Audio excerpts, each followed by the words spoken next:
baklis kayo.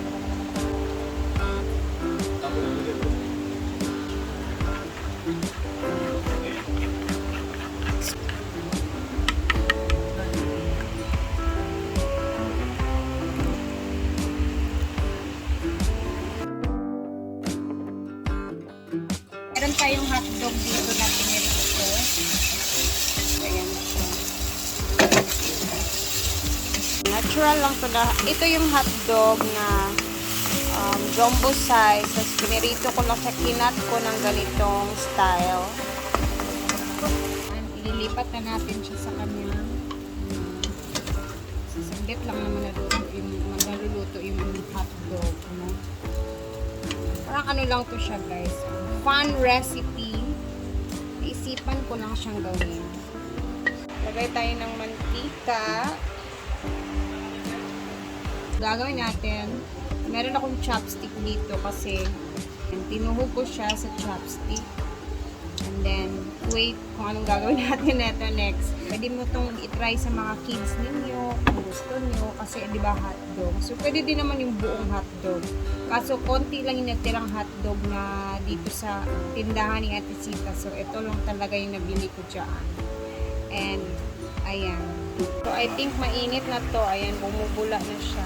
Sobrang init na niya. Kuha tayo ng konti, itlog natin. Mix muna. Tapos magkuha tayo. Ipo-pour natin yun siya dyan. Ayan.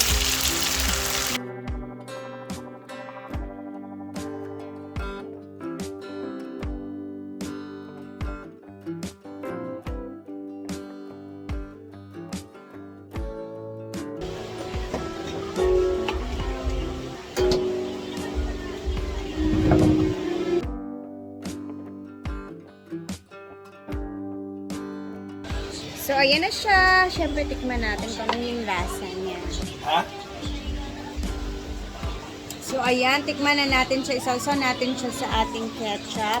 Diba? Ayan ang itsura niya. Nakakatakam din yung ano niya, guys. No? Yung itsura niya. Pwede din siya i-fry.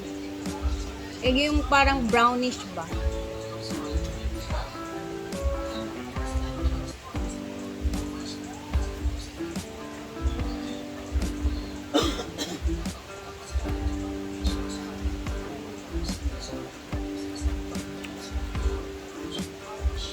Pwede din siya ibenta sa mga kanto-kanto pang snack.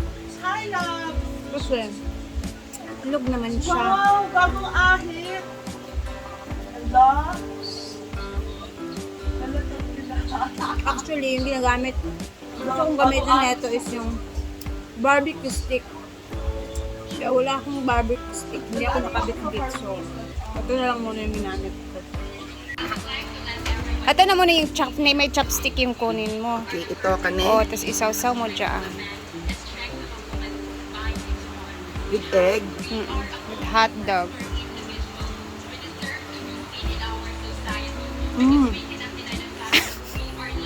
Mamahaw. Ang lami. Pwede yun yung ibenta eh. Mayroon ng, pwede siyang ano, yung sa barbecue Ang stick. sarap at talaga. Thank you. Diba? Parang ano siya. Parang Rice- fun lang siya lutuin. Rice na dali. Para mas creative pagkakainin ng mga bata. Yung mga bata gustong-gusto nila yung mga creative Something na mga nagtatanim kakaiba ng- tingnan. Oo, tas, Yung ay, parang ano kaya fun to? tingnan. Diba? Parang ang harap. Yes. Okay, next.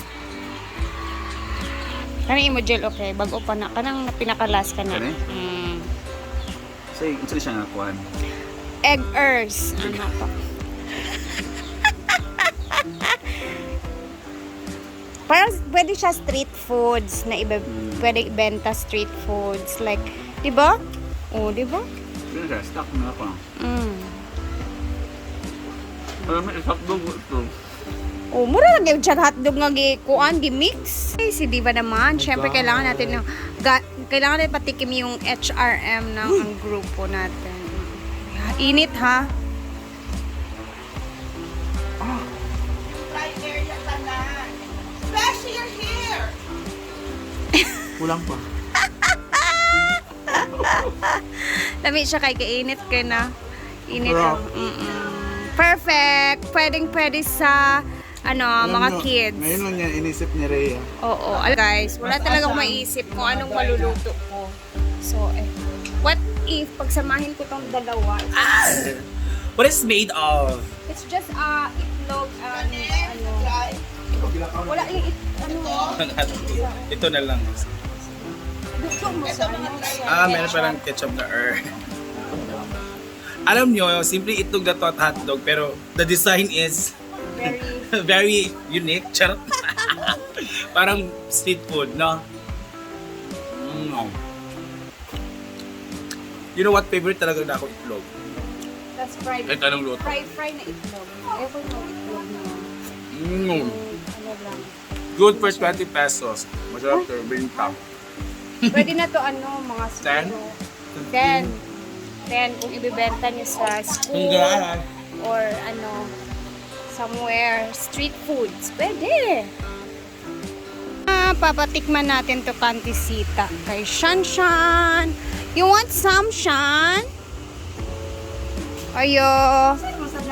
Alisa Dribi. Kani mo Nagtsara gitsura da. Itlog raman dyan na upuan. Shan. Panay mo siya, no? That's egg and hot dog only. Stasya ni mo Diba? Yan na cheese ani yang? Wala. At kung na siya, egg ra na siya, tapos ilalom ang hot dog. Sakto lang, fried gana na ako na. Ang hot dog, giluto na nako siya daan. Lagi ka binto bag tutuhog ang lidi mo. Pwede na to siya ibaligya, di ba, ante? Sa street food,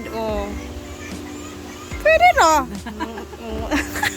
Nagkatawa sa Kanabi tang wala tay lingaw, guys. Dagang kay tagkauna-unaan, di ba? Why not? Lami, di ara na ipahurot na diha. Ganan mo ka. Lame. Naghakot sila, Thank you. Bayot.